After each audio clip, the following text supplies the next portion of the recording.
तो हम कानून तलब हमने देखा कि कानून तलब जो है वो क्या है। अगर दीगर अमूल बदस्तूर रहें तो कीमत के बढ़ने पर तलब कम हो जाती है और कीमत के कम होने पर तलब बढ़ जाती है। दीगर अमूर बदस्तूर रहें तो अगर दीगर अमूर क्या थे, वो जो मैंने इससे पहले वाली इक्वेशन में लिखे थे कि आबादी हो गई वगैरह, ये चीज़ें सारी अगर साकिन रहें तो ठीक है, तो फिर यहाँ कीमत के बढ़ने पर तलब कम हो जाती है।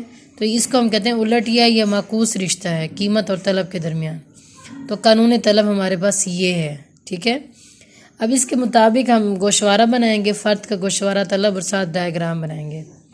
गोशवारे में वही हमने कीमत और तलब का ही हमने रिलेशनशिप दिखाना है। कीमत हमारे पास घी की है फ़ी किलोग्राम 80 रुपये, 70 रुपये, 60, 50, बारी बारी कीमत कम हो रही है। जब कीमत 80 थी तो तलब थी हमारे पास 20, कीमत 70 हुई, कीमत कम हुई, तलब 20 से 30 बढ़ गई, कीमत और कम हुई, तलब और बढ़ गई, कीमत और कम हुई, तलब और बढ़ गई, ठीक है। ये इसे कहते हैं गोशवारा या टेबल। अब हम इसकी डायग्राम बनाएंगे। डायग्राम बनाने के लिए रूल मैंने आप लोगों को पहले भी बताया था कि हम लोगों ने डिस्टेंस एक जैसा लेना है। जितना हम ज़ीरो से पहले नंबर का डिस्टेंस ले रहे हैं आगे भी उतना होगा। जैसे कि अगरचे हमारी पहली यहाँ पे हमने ली है तलब, पहली तलब हमारी 20 है, लेकिन हमने 20 से स्टार्ट नहीं किया। अगर हम 20 लिख भी लेते हैं यहाँ पर, तो अगला नंबर फिर हमें 40 लिखना पड़ेगा, फिर अगला 60 लिखना पड़ेगा। ज़ीरो से पहले नंबर तक जितना डिस्टेंस आगे भी उतना ही डिस्टेंस, ठीक है। तो इसलिए हमने 10-10 का गैप रखने के लिए 10 से स्टार्ट किया, फिर 20, फिर 30, फिर 40। इसी तरह हमारे पास पहली कीमत अगरचे 80 है, 80 बहुत ऊपर हो जाता है और सबसे कम कीमत 50 है, लेकिन हम एक जैसा डिस्टेंस रखेंगे। यहाँ भी हमने 10-10 का डिस्टेंस रखा, लेकिन इसकी निस्बत इसका गैप थोड़ा कम रखा है क्योंकि हमें 80 तक पहुँचना है, यहाँ सिर्फ हमें 50 तक पहुँचना था। क्लियर। चलिए हम इन पॉइंट्स को मिलाते हैं। कीमत जब 20 रुपये है तो तलब है 80, ये 20,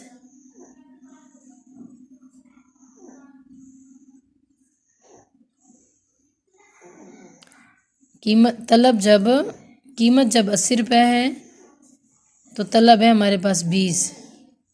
ये 80 को लेकर आएंगे हम यहाँ,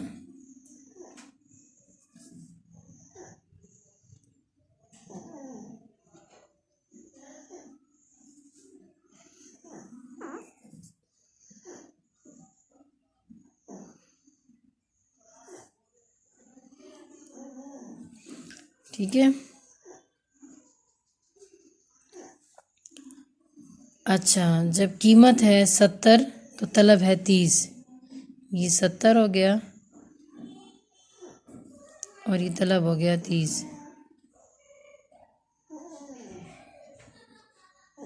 इसी तरह जब कीमत है हमारे पास 60 तो तलब हो जाएगी 40।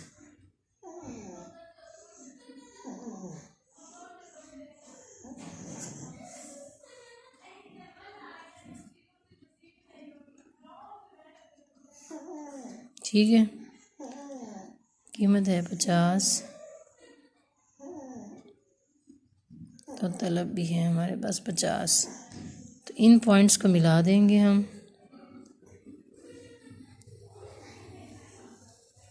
तो इसको हम कहेंगे डी। ये एक फ़र्द या एक सारिफ का ख़त तलब है जो कि मनफी झुकाव रखता है, ठीक है।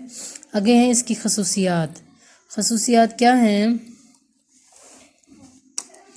कि ये ख़त ऊपर से नीचे, बाएं से दाएं जानिब हरकत करता है, इसको मनफी झुकाव वाला ख़त कहते हैं, ठीक है। इसमें कीमत और तलब में एक तफावली रिश्ता है जो कि उलट है। कीमत के बढ़ने पर तलब कम होती है और कीमत के कम होने पर तलब बढ़ती है, ठीक है। ये हो गया जी ख़त तलब का झुकाव, ख़त तलब की खसूसियात। अब ख़त तलब का झुकाव मनफी क्यों होता है, इसकी 3 रीज़न्स हैं। नंबर 1, ख़रीदारों की शमूलियत। जैसे ही नए ख़रीदार आते हैं, इसको कहते हैं कीमत असर।